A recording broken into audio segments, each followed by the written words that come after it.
Other good people, but now you know the deal. If the camera angle is off, it's not by design. I'm blind when it comes with the territory. Wow, wow, wow. Wow, wow, wow. It takes one to know one. That's what they say. Indeed, that is what they say. You know how the great one, uFaro, also referred to by his faithful servants, his followers, the CIC, Julius Malema calls Gaten McKenzie and company criminals, banditis. Yeah, well. The man himself, uFaro, has been found guilty of firing a gun in public. Well, this is a case that's been going on for a long time.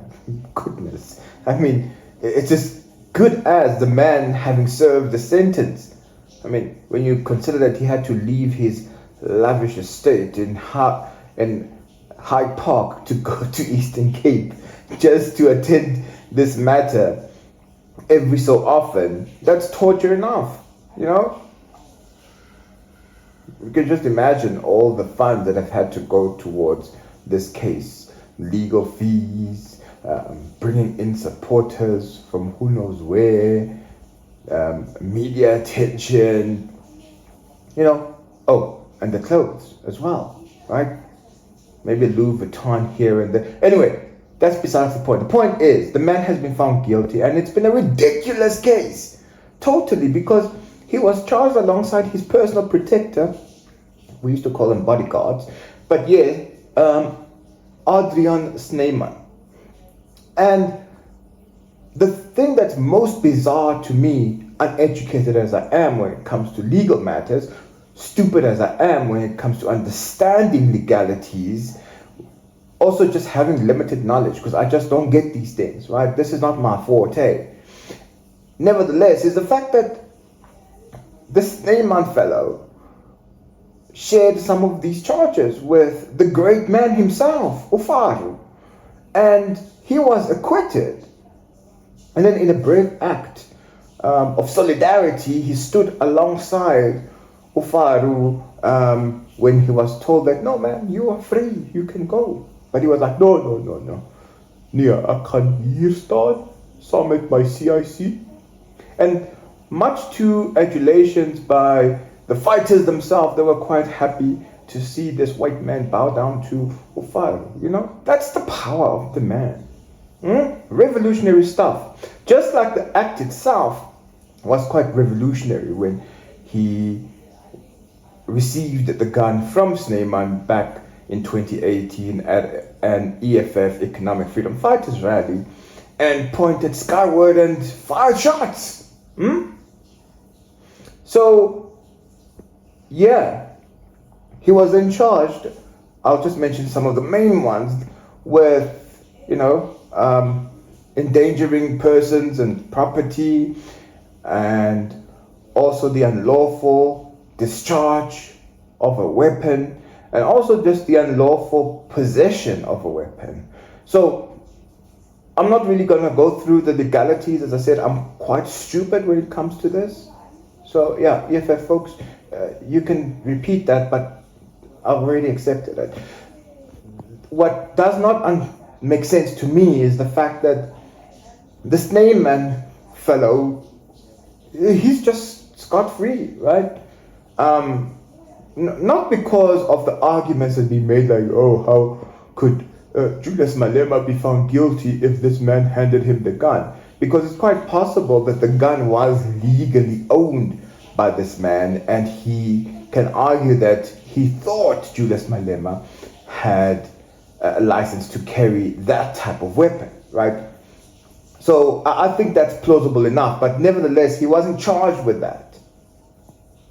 What has stood out for me when it comes to this is uFaro's utterances after being found guilty, right? He stands in front of an audience, blessed they are, and he spouts off, right? Now, you would think that superior logic would dictate the man actually explains exactly what transpired, right? And also bang on about the fact that he had to wait for 3 days, which is ridiculous to have the verdict read. I totally agree with that. And just the salient points that are baffling to all and sundry when it comes to this matter. But no, he had to show a bit of bravado and provoke his political opponents by singing "Kill the boer, the farmer," right? And it was yet another revolutionary moment that we were being subjected to. And it was supposed to induce sympathy, I don't know, maybe bravery. Can you be sympathetic and brave at the same time? Possible. Psychologists, you can tell us. But yeah, the man did this. But here's the kicker for me. And that is why that type of messaging, not the singing of the song, but the messaging about him being targeted and this being a political / racist case, right?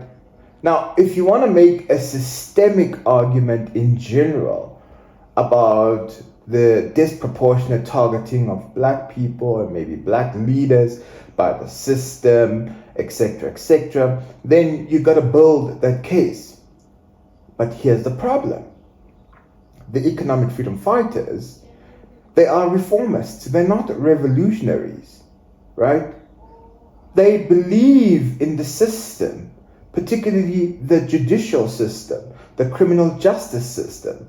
They don't have, generally speaking, a problem with it, apart from maybe tweaking a couple of things here and there, an appointment here or there of a particular person, right? But generally they're in support of it, so much so they tell people, hey, go to the system, let's make the system work.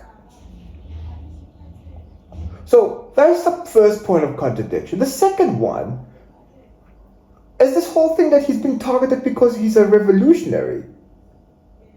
Now, pardon me, good people, like, a revolutionary is being targeted for shooting a toy gun? Because that's his defense, right? That all I did was to raise a toy gun in the air and pretend to shoot. And now you got to ask yourself, is it revolutionary to wave a toy gun? Which one is it, right? Are we supposed to accept it and say, yes, symbolically it makes sense? Revolutionaries wave toy guns and play around with them? Looks good, showman, does it not? I don't know. I don't know. Like, I don't know who decides on this messaging, right? Is it all 60-something CCT members of the EFF who sit around the table like, no, see, yeah, that's a good one, comrade. I think you need to call it a toy gun and you need to call it revolutionary. Yeah, no, we can find somewhere in the 7 pillars that backs this argument up and make it superior. Well, how does it work? Right? And then he goes on to say that it is the duty of a revolutionary to accept that, and not fear, most importantly, prison or death. So if it's so, would you not then accept that it was not a toy gun? Does that not inspire the belief that you can stand up and take whatever comes to you? Whatever punishment is meted out? Prison or death? Would that not be a better message? Like, you completely confusing, but I did say, just to repeat again, that I am stupid, right? So make it make sense, because it surely does not look good, it does not sound good to stupid foolish me when it comes to this thing, that you have a revolutionary waving a toy gun, and we need to accept that, or a revolutionary that cannot truly accept that he's being punished for waving a real gun, which then contradicts the message of accepting prison or death as a revolutionary. Right? And then we have to then go to the point about these racists and so on. Granted, yes, this case was inspired and followed on by uFaro, right? We know uFaro, fake news, pathetic, racist that they are, going all over the world and telling lies about South Africa and black people in general. We do know this. But it's not good enough if you're not going to build the argument, if you're not going to take us from point A to point B to point C to point D, E, F, so on and so forth, as to how they have done this. Yes, we know they are targeting you, but your actions have not proved yourself to be a revolutionary in any way. I mean, we could just simply put it down to a squabble between you, uFaro, right, and your buddies in the elite group, the establishment. You've supported various factions of the establishment over the years, since the establishment of economic freedom fighters. You know? In fact, we've had people of the establishment say that you go as far as to say that you just speak this rhetoric because you know that it gets people going. You're just a placeholder. You've talked about how there could be an unled revolution if it wasn't for you to stop the people, to keep them occupied. So you are a distraction. And there have been incidents, time and again, proving this. So which one is it? Right? Where do you stand? It could just simply be that you're jostling for power. It could just be that you're just seeking attention. Who are you? Are you a chameleon? Or are you just simply a politician, trying to get by just like everybody else? You found your hustle. Because I don't hear revolutionaries or people who claim to be part of the struggle talking about racist and all these type of things. You know? Yeah, they go about distracting and trying to evade accountability in various other ways, but they certainly don't play the game that we are seeing from uFaro. Now, I want to conclude by saying that we should not just take this at face value, right? I mean, there is something to be said and nothing to be celebrated, certainly, about the prospect of this poor fellow facing jail time, right? It's nothing to gloat about or anything of the sort. But we do need to think critically about what he tells people and what he does, particularly in public, and how he behaves, right? Don't get me wrong. We do have the material conditions for a revolution in South Africa. It certainly is there. And we can discuss this at some other point in time. You know, and there are far more clever people than me who can break that down. I will attempt to do so as well. But we don't see uFaro capitalizing on this, right? He's opportunistic, of course, when it comes to his position and what he's going through. And I think that's in part why it's not really resonating. People are just fed up of uFaro, and I've indicated this before in the previous video that, yeah, he doesn't have that pull anymore, right? He's trying to get his influencers to talk about a shutdown. Like, you're not going to shut down anything. The only thing you're shutting down are your bedrooms, right? Like, please, okay? Like that's where it's happening. Otherwise, no. Like, that cloud, that feeling that uFaro, and also that empathy and sympathy that he had for quite some time, up until maybe 2-3 years ago, it's fizzling, right? Slowly but surely it's going. And that's going to be the difficult part about this, because sadly his opponents are looking at it and they can tell that, Miskin is the arrogance, right? And we can show this fellow. And maybe there's some bargaining happening with him already, because we've known him to be treacherous.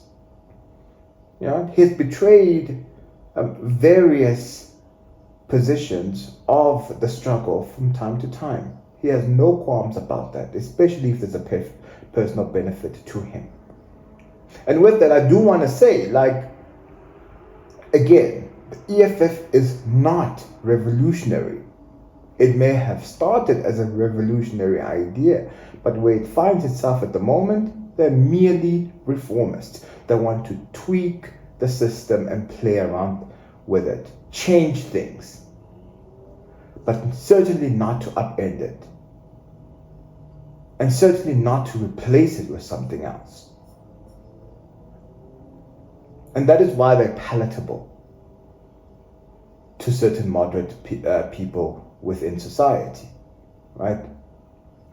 People that otherwise we would describe as neoliberals or liberals and capitalists. That's why. Anyway, so it will be interesting to see how it plays out going forward, particularly in January when the sentencing process starts. And I would advise that in terms of political messaging, they need to relook their strategy. At the moment, it's all over the place, it's contradictory, and it certainly does not make any sense. Unless, of course, you continue to undermine your followers. That would be nothing new where uFaro is concerned. Do you agree or disagree?